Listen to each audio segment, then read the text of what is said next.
Pierre, serviteur et apôtre de Jésus-Christ, à ceux qui ont reçu en héritage une foi du même prix que la nôtre, par la justice de notre Dieu et du Seigneur Jésus-Christ.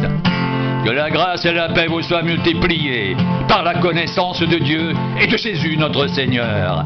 Sa divine puissance nous a donné tout ce qui contribue à la vie et à la piété, au moyen de la connaissance de celui qui nous a appelés par sa propre gloire et par sa vertu. Celle-ci nous assure de sa part les plus grandes et les plus précieuses promesses, afin que par elle vous deveniez participants de la nature divine, en fuyant la corruption qui existe dans le monde par la convoitise.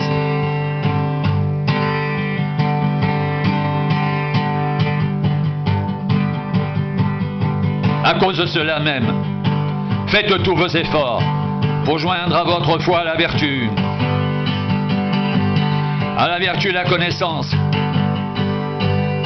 à la connaissance la maîtrise de soi,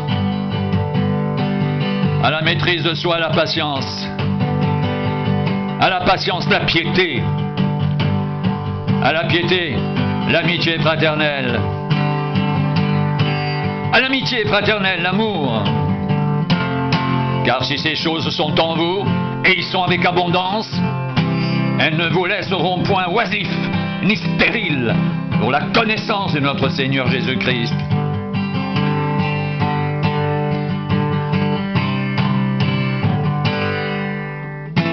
Mais celui en qui ces choses ne sont point aveugles,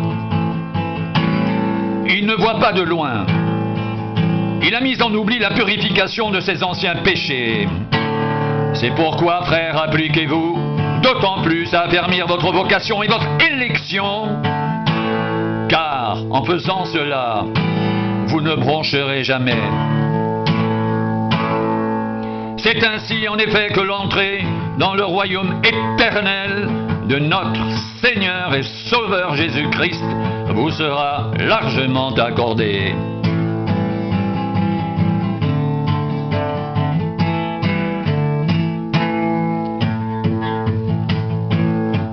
Voilà pourquoi je prendrai soin de vous rappeler ces choses, bien que vous les sachiez et que vous soyez affermis dans la vérité présente. Et je regarde comme un devoir, aussi longtemps que je suis dans cette tente, de vous tenir en éveil par des avertissements, car je sais que je la quitterai subitement, ainsi que notre Seigneur Jésus-Christ me l'a fait connaître. Mais j'aurai soin qu'après mon départ, vous puissiez toujours vous souvenir de ces choses. Ce n'est pas en effet en suivant des fables habilement conçues que nous vous avons fait connaître la puissance et l'avènement de notre Seigneur Jésus-Christ, mais c'est comme ayant vu sa majesté de nos propres yeux, car il a reçu de Dieu le Père honneur et gloire. Quand la gloire magnifique lui fit entendre une voix qui disait: celui-ci est mon fils bien-aimé, en qui j'ai mis toute mon affection. Et nous avons entendu cette voix venant du ciel, lorsque nous étions avec lui sur la sainte montagne, et nous tenons pour d'autant plus certaine la parole prophétique à laquelle vous faites bien de prêter attention, comme à une lampe qui brille dans un lieu obscur, jusqu'à ce que le jour vienne apparaître et que l'étoile du matin se lève dans vos cœurs. Sachez tout d'abord vous-même qu'aucune prophétie de l'Écriture ne peut être un objet d'interprétation particulière, car ce n'est pas par une volonté d'homme qu'une prophétie a jamais été apportée, mais c'est poussé par le Saint-Esprit que des hommes ont parlé de la part de Dieu.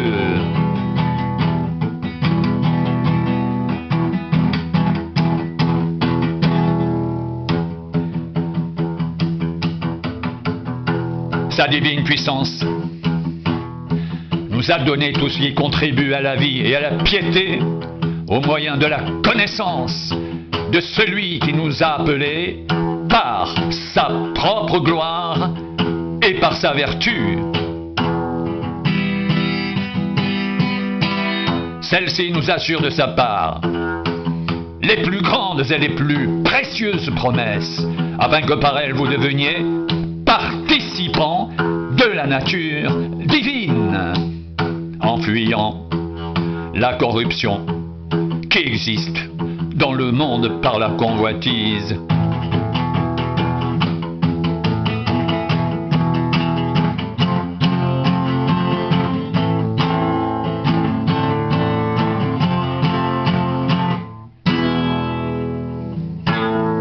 À cause de cela même, faites tous vos efforts pour joindre à votre foi la vertu de la connaissance, à la connaissance la maîtrise de soi, à la maîtrise de soi la patience, à la patience la piété, à la piété l'amitié fraternelle, à l'amitié fraternelle l'amour.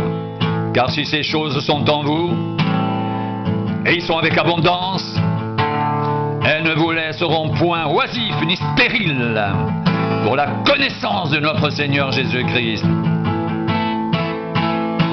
Mais celui en qui ces choses ne sont point est aveugle. Il ne voit pas de loin, et il a mis en oubli la purification de ses anciens péchés.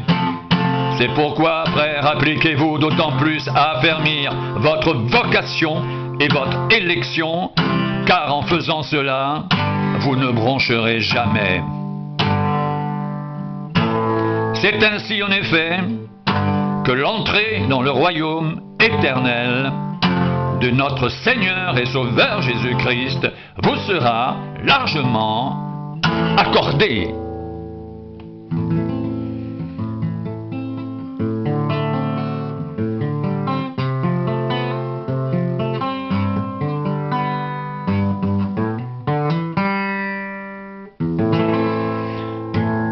C'est pourquoi, frères, appliquez-vous d'autant plus à affermir votre vocation et votre élection. Car en faisant cela, vous ne broncherez jamais.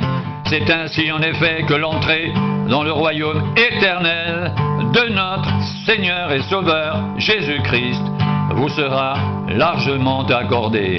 C'est ainsi en effet que l'entrée dans le royaume éternel de notre Seigneur et Sauveur Jésus-Christ vous sera largement accordé.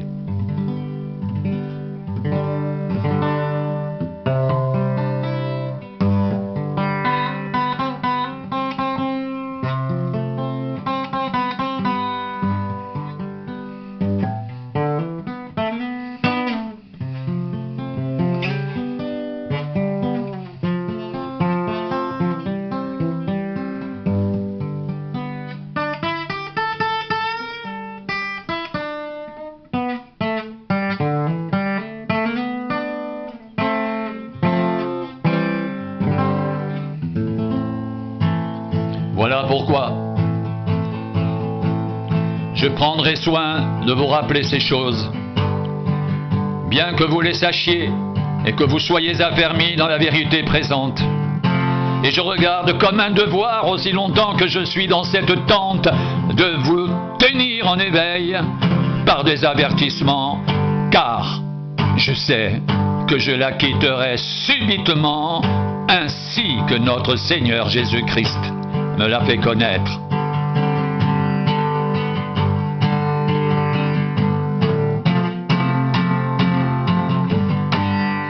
Mais j'aurai soin qu'après mon départ, vous puissiez toujours vous souvenir de ces choses.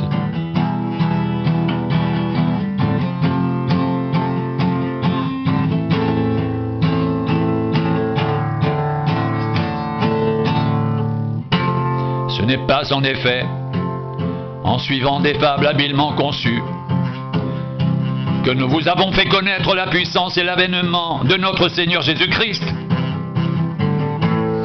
Mais c'est comme ayant vu sa majesté de nos propres yeux. Car il a reçu de Dieu le Père honneur et gloire quand la gloire magnifique lui fit entendre une voix qui disait « Celui-ci est mon Fils bien-aimé en qui j'ai mis toute mon affection. »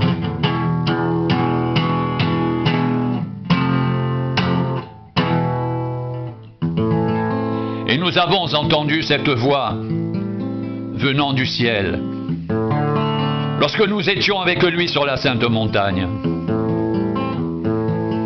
Et nous tenons pour d'autant plus certaine la parole prophétique, à laquelle vous faites bien de prêter attention comme à une lampe qui brille dans un lieu obscur, jusqu'à ce que le jour vienne apparaître et que l'étoile du matin se lève dans vos cœurs.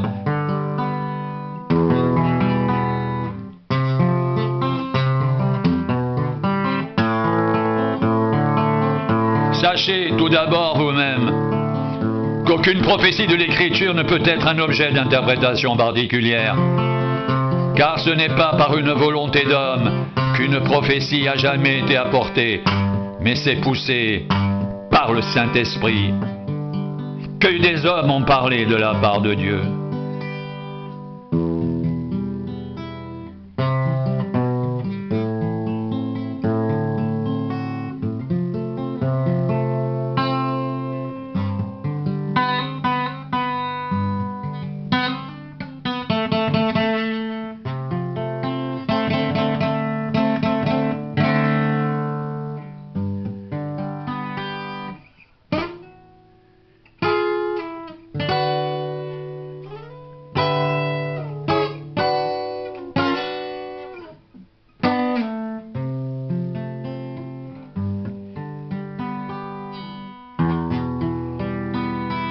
Simon-Pierre, serviteur et apôtre de Jésus-Christ, à ceux qui ont reçu en partage une foi du même prix que la nôtre, par la justice de notre Dieu